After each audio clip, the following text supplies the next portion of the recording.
Well, since leaving Greenhouse, we've embarked on this journey where we're fusing Japanese and South African flavors. You know, Japanese cooking has always appealed to me because of the cleanliness of it, the clean lines, the simple techniques, and I've always kind of warmed towards their culture of looking after each other and, you know, always striving to be the best you can be. That's a good question.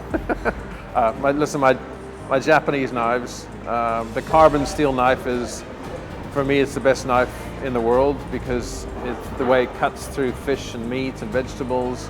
No stainless steel knife can cut the same as a carbon steel, and if you get them made properly by a Japanese craftsman who used to make samurai swords, then it means something, you know, it's something special. My cast iron pot, or my cast iron frying pan, it's perfect for getting color on all meat. The katsubushi shaver to shave bonito, so it's a little block, it's like a planer. Yeah, so that's probably my three favorites. Two of them have blades.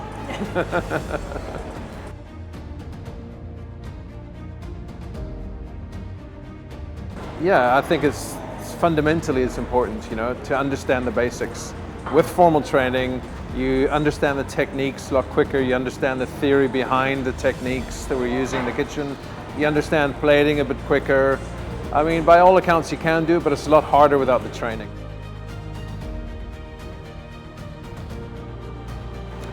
Yeah, if I think back to the RCA in a couple of years there, yeah, it was hard.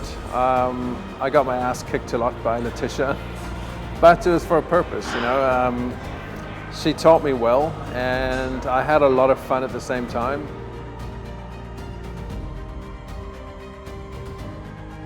Yeah, you know, I think mentorship is the cornerstone of this industry.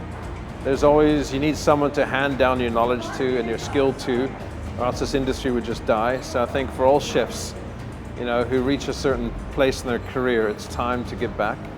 And mentorship is extremely important to me.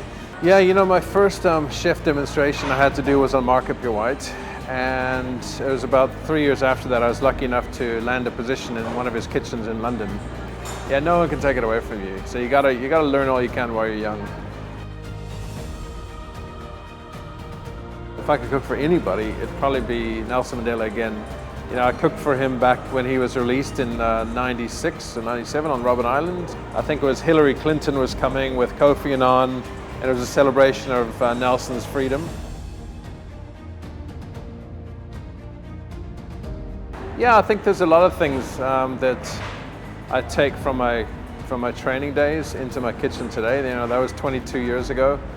And a lot of them I just do subliminally, you know. I just do it, you know, because I've been trained that way.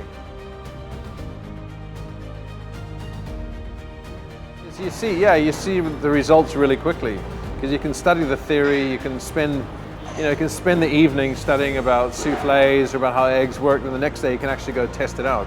So I kind of like that you can actually, it's an applied science where you can learn about it, then you can go put it into practice the very next day, and you get instant results.